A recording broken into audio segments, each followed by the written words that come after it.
Welcome back to the Oscar Project Podcast, the show where I discuss Oscar-nominated films year by year. I am your host, Jonathan Utreberg, and today I'm bringing you an interview with Amalie Atkins, director of the documentary Agatha's Almanac. Before I jump into the interview, please be sure to subscribe to the show in your podcast player so you can get all the newest episodes as soon as they are released. If you like the interview and want to hear more, please consider leaving a rating and review in Apple Podcasts or Spotify.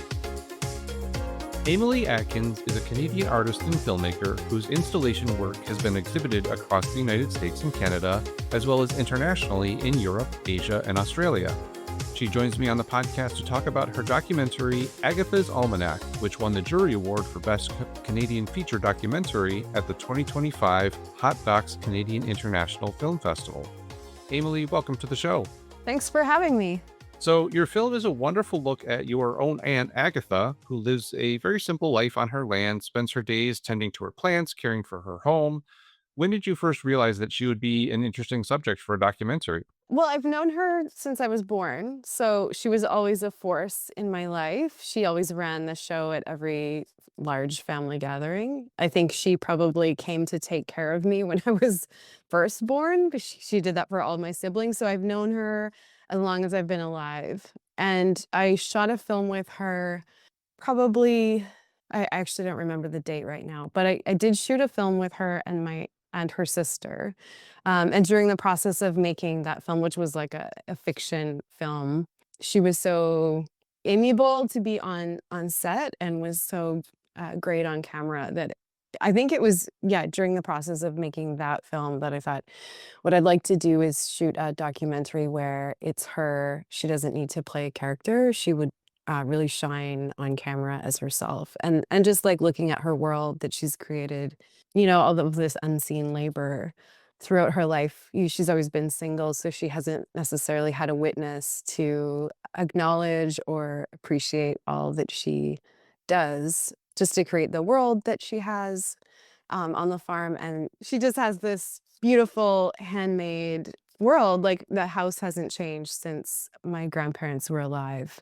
So the texture and the color and everything about her space is, I was also very interested in the space that she's created as well as her character. Yeah, the world around her almost becomes a character into itself in the film, and I really, really like that. Yeah, it does. As I was watching the film, I couldn't help but feel a little bit chastened by how much excess there is in my own life when compared with Agatha's. What kind of things did you learn from her, not just in making the film, but throughout your whole life in terms of how she lives and how she sees the world? I think I've learned many things by spending time with her, but I think one thing that stood out to me is to be present. Like, she moves through her days with total attention, like to the weather and the activities, how she does things. She's very decisive. So presence and decisiveness, once you decide something, then things can move ahead. I think we get hung up, or maybe I sometimes get stuck in indecision. And so trying to move to a decision, things can move forward. So that's one or two things that I've learned from her. I wouldn't say that her world is simple or not excessive either. I think her world is complex in how she does things. If, her processes are a little complex. I suppose simple in terms of being technology free, but she's freed herself up from technology that she can exist in this way. Where it's never been an option, I guess. And I believe the film was shot on 16 millimeter, if I'm not mistaken. And I like how that kind of gives the film almost a little bit of a vintage feeling to it. What drove your decision to shoot the film that way? And also what kind of challenges came with that in the process? Yeah, so it's all 16 millimeter. There's two cameras that we use, the wind-up Bolex, which is really mobile. You can walk around easily with it, but it doesn't record sync sound. And then we also used an RA-SR2 that you can record synced sound, not on the camera, but whatever sound you're recording will be in sync. Whereas with the Bolex, the sound will drift. And so that part was challenging. Anything that was shot with a Bolex, if we wanted it to appear to have sync sound, it was a matter of like shaving off tiny pieces of sound and bumping it forward to make it sync, if that makes sense. So yeah, and I always shoot everything on film. I shoot exclusively on 16 millimeter and have for probably the last 20 years. So it's a system that really works for me because it gives parameters, and I need parameters and deadlines. I need 100 feet of film or 400 feet of film, because then it can end. Like you either run out of light or you run out of film. And I think with video, you can keep going sort of indefinitely and gathering up excessive amounts of footage. So I really like working with limited footage and limited time, because I think that way you just can hone in on the essence of the situation, the person, the whatever situation you're in. And I mean, some of the challenges, besides the sound sync issue, you don't really have a safety net. Like I shot 11 rolls of winter footage that I was planning to use. I was planning to have more of winter in the film, and I sent it off to a lab in New York, and it was delivered on a Saturday, and somebody stole the parcel. So Oh no. I lost like the whole winter of footage. It wasn't footage with Agatha. It was footage of mist on the river and, macro shots of ice crystals and all of this beautiful, like we have a very beautiful winter in Saskatoon. It's very, very cold, but we also have this amazing mist that rises off the river. And so you can get these gorgeous shots of winter that I was planning to use, and then have her voice and other, like, her stories underneath that as the soundtrack. But so the whole, all of those roles were lost. So yeah, who knows? It like could be floating around out there on the black market of indie filmmakers. I'm just like waiting for one day to see this winter footage. And my son, I have a shot of my son in there as proof. Like if I ever see this footage, Yeah. I will recognize it. Oh, that's too bad. Yeah. Well, I know obviously, you mentioned with the documentaries, you're shooting quite a bit of footage, even if you are limited by how much film or how much daylight you have, and you cover, springtime through the harvest, through a little bit of the winter months. We still get in there.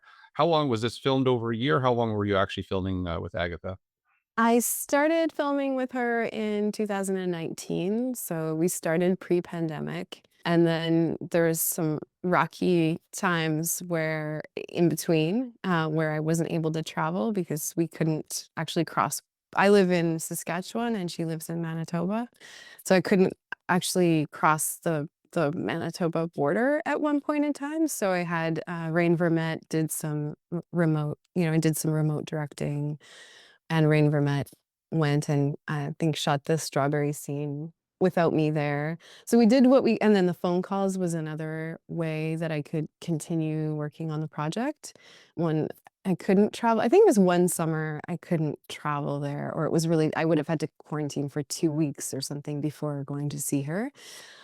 Yeah, I went every year for 6 years, and depending on the year, like, it all blurs together now, so I never really added it up, but it would be every spring and summer or every summer and fall. I could go at least once, sometimes twice, sometimes 3 times, and then we would shoot for a day or 2 days, depending on what was going on and what we needed to capture. The 2 days felt like a lot for all of us, I think, but for Agatha, we wanted to spread it out too and not, she works all day from sunrise to sundown, but we tried to keep the shoots reasonable for her because she also likes to work quickly, and the film really slowed down her work day because we'd say, okay, slow down, or like, can you do that again? You'd have to go back. Yeah, yeah. But I did arrange the shoot days around particular things that were going on the farm. So every time I would shoot, there would be the next thing unfolding. I mean, the bean harvest was one that is a very dominant thing in her life. So I always knew that we would shoot that. But around that, things kept arriving. Every time I would go, I would find out something more. Like, I didn't know she had such a giant shoe collection. And so some of the focus on a little bit of her fashion started to arrive as things I wanted to shoot. Like the scene where she's attaching the eaves trough is really all about the pants that she's wearing. Like she's patched. She does a lot of patchwork on her clothing, so she's had the same clothing. Like for the opening, for the North American premiere in Toronto, she had an outfit that she wore to the premiere that was from, I think, 1975 or 1965, something like that. Like she's got her clothing from her whole life. So that was really enjoyable to work with, just like what she has around in her closet. That part was, I mean, that is maybe going on past what you asked, which was how long. And the answer is, I don't know exactly how long, but that gives you an idea. And then in between shooting, I would put the audio and images together and do, sort of a rough cut. And then last year, I had 2 hours cut together that I needed to cut down into something that would just not be too long. I didn't want the film to be boring. I wanted it to feel like it had a pace that was moving along. I didn't want to lose people with the slow pacing, because it could have been a very slow, long film. Sure, sure. It's hard to cut. Like that's another challenge with film, is once you pair up your audio and the image, it's really hard to cut anything, because at that point you're so in love with the footage that it's hard to take anything out. But I did have some edit advisors that were, they said, "Oh, I've seen this I've seen this strawberry scene twice," or like, "You really love this footage." And then I realized, okay, I need to let things go. Well, you touched on it a little bit earlier, the sound of the film, and I also wanted to touch a little bit on the music. Other than, the issues with synchronizing the sound, was there any other challenges in terms of capturing the sounds of the gardening process? A lot of those things that you cover in the film. Other than what I mentioned, not really. I guess, yeah, the challenge would be when there wasn't a full crew. Our crew was quite small, but we usually had, if it was a full crew, it would be Rain Vermette on camera and Charlene Moore doing sound. And the times when I went alone with the Bolex, that's where I did some of the interviews with her, but it wasn't synced sound. So we did go in after I worked with AJ Cornell on the sound mix, and we did a lot of Foley. Like we both were, working on Foley, trying to fill in, and the more you do, the more you realize what's missing. And you want to make sure there's Foley on everything. Like, because I thought some scenes didn't have any Foley, it was music and maybe an interview, but then it became apparent that we actually needed to hear the sounds of whenever she's pulling something out of the ground. That always feels like something you should be hearing. Yeah, just in getting all of the audio pieces together. It would have been great to have a sound person every time, but also, I probably got more shooting days in by going on my own. And then there's something else that happens with that too. A small crew, it can feel, it's already an intimate experience, but going on my own with the camera felt even more casual, I think, for us to work. She would be working in the kitchen. I might be filming things in her living room, and then I would call her in when it was her turn to be on camera. So it was a really good flow, I felt, when I would go on my own. But yeah, down the line, then it created this challenge of not having the sound. But it's not an impossible feat, that's why the sound people exist. And then for the music, there's a couple of nice visual montages throughout the film with some really nice music over the top of them. How did you go about picking the songs to fit with the kind of story that you were trying to tell in the film as a whole, and with those sequences in particular? I did searches on Bandcamp regularly. That's how I found all of the musicians except for Castle If, who I've known a long time. I've known her since she actually appeared in my very first film. So I've known her since she was 13 years old, and she grew up and moved to Toronto and became a musician. And so I follow her. I'm aware of and she's prolific. She has so much music, and she's very quick at creating music. So there's a few times where I ran into trouble with I had picked out some music, and then it turned out that I couldn't license it because the musician themselves couldn't license it because they were using sampled songs from the 1930s. So I was hoping to have this like 1930s radio, vintage radio song, but I couldn't. So I talked to Jess, and she came up with pieces she already had or things she reworked or composed to fit the film. And then Greenhouse I found on Bandcamp and contacted them. Over the course of the many years of working on it, they continued to, like, their first album is Songs for an Invisible Garden. So I think what I searched for was simply garden music or garden songs, and so Greenhouse came up right away, and the music was so suitable. It was a perfect match. So I worked with their music throughout. They have, I think, 10 or 11 songs on the film. And because they continued to record music, things kept coming up that I just kept an eye on, like what albums were being released, and then I would try out different songs that way. And Katerina Greivel, I found just by searching and listening. I found the Strawberry song on an album that had a lot of other musicians. So I feel like that was sort of like a lucky find because it was fairly random. I just went through, and she's from Ukraine, so she's living in Ukraine and Poland.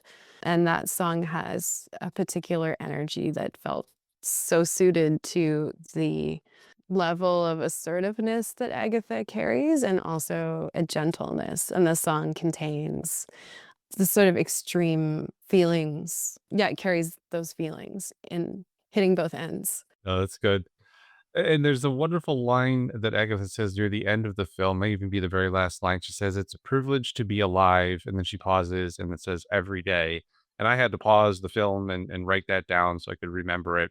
How important was it to have that sentiment of, having it being a privilege to be alive come throughout every frame of the film? The whole film spirals around that idea, or it centers around that idea. And I can't remember at what point she said that. I think it was in one of the interviews a few years ago. And it felt like a conclusive summary of why the film was made and why it was important to make, and something that I think everyone who watches it will hopefully carry with them as a talisman, because it is something to think about, to be aware of it every day, that our lives are short and can end at any point in time. So, and how you go about, I think for her, she's so mindful of everything she does and how she does it. Well, I have a couple of questions, not specifically related to the film, but before I move on to those, is there anything else you want to touch on about Agatha's Almanac?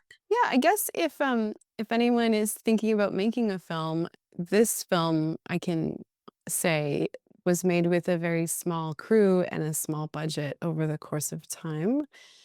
And so if a person has time available, it's possible to make a feature film with not a huge budget.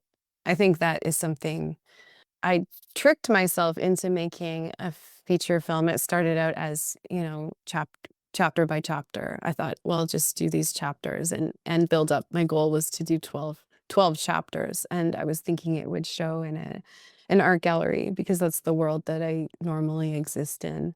And so I thought, okay, it'll be a multi-channel art installation. And then I think when it got like halfway, like maybe 3 years ago, I realized, oh, there's actually so much here.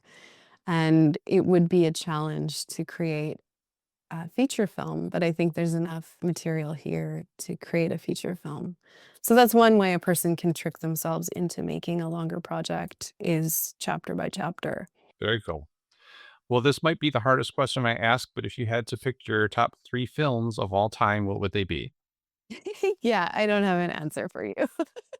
I have multiple. Throw a couple out there. Yeah, okay. So I thought of some that the way that I narrowed it down, because it's hard to pick three, but I have a list of 5 or Go for it. 6. We'll do 5. 5 or I'll 6 just go through works. them because they're ones that Yeah. maybe had some influence over this film in particular. So Glide of Transparency by Betzy Bromberg.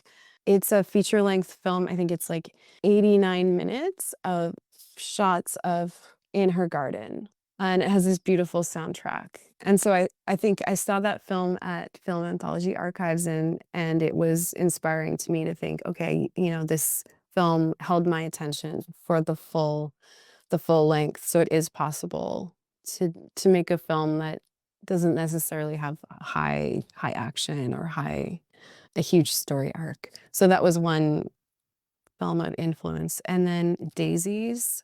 There's a few animated sequences in there, which I really enjoyed. Women Without Men by Shirin Neshat for her compositions. Leisberg for physical comedy by Fiona Gordon. Wool 100% by Maya Tominaga.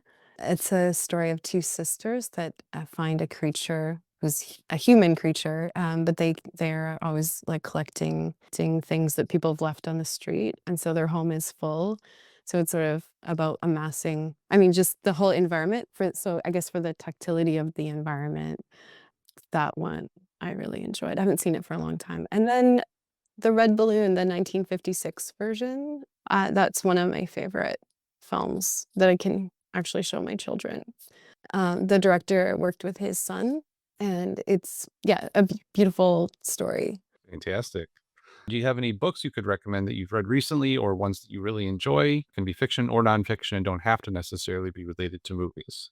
Oh yeah, this one was easier because so for the last 6 years, I actually didn't watch many films at all because I was hyper focused on making this film and editing, so I had very little screen time, but I did a lot of reading. So I would highly recommend Fight Night by Miriam Toews.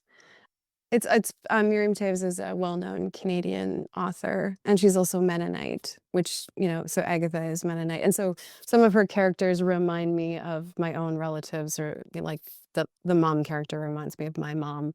So and it's very funny. Very funny and also devastating. The best combination. And Beauty by John O'Donoghue is another one that I reread often or read parts of often. It's a book you can just pick up and open anywhere and perfect for nighttime reading when you don't want a story to take you into, the 2 a.m. time zone. Yeah. Like gentle, interesting reading for night. And recently I picked up The Garden Against Time by Olivia Laing. And it's about gardens as sites of memory and resistance, and written quite poetically. So I'm at the beginning, but it seems promising. So I would recommend that one as well. Wonderful. Well, we'll put some links to those so people can check them out. And who else from the world of film should I have on the podcast? I think you should have Rain Vermette on. She's a filmmaker from Manitoba, and another person from Manitoba, Jennifer Still. I'm working with her on a new project. She is Winnipeg's newest poet laureate. So both Winnipeggers. Fantastic. And lastly, before we wrap up, do you have any other projects that you are working on currently? And also, where can people follow you and your work online and on social media? Sure, I can be found on Instagram at Agatha's Almanac, and my website, which is my name, amalieatkins.ca. So anything, I'm trying to update that. It's a little behind right now, but whenever the Instagram will show, I'll always post like where it's showing next. So that's a good place to find out dates on where Agatha's Almanac will appear next. There's lots of things coming up this year. And so I have 2 or 3 or 4 or 5, depending on how you look at it. They're gonna roll out over time, So one is the collaborative project with Jennifer Still, and that we've started shooting and we'll be doing some post. I'm approaching it in a similar way to Agatha's Almanac, where we're working on it over time. Agatha and Jennifer actually shared some rolls of film when I was at the tail end of shooting, and we started shooting the next project, and then my friend Monique Bloom, we're also working on another 16 millimeter project together, and then there's like 3 in the works that will be a ways out. Yeah, they come up and they take time. That's wonderful. Well, I can't wait to see what comes next. Well, Amalie, thank you so much for taking the time to talk with me today. Thank you for sharing your film. It was wonderful to watch it. Wonderful to get to see a little bit into Agatha's world and enjoy that. Thanks for having me, and thanks for watching the film, and I hope that it comes to a city near you, over the next year. Thank you again to my guest today, Amalie Atkins. Her film, Agatha's Almanac, is showing at the Galway Film Fleadh this week. The Oscar Project podcast is written and produced by me, Jonathan Eacherberg, with editing assistance from Joshua Eacherberg. If you want more movie coverage, check out the Oscar Project online at theoscarproject.substack.com. I'll be back on Friday with Matthew Carlson to discuss the 1929 film The Valiant, and next Tuesday I'll have an interview with Nicola Rose, director of the film Magnetosphere. Until then, I hope to see you at the movies.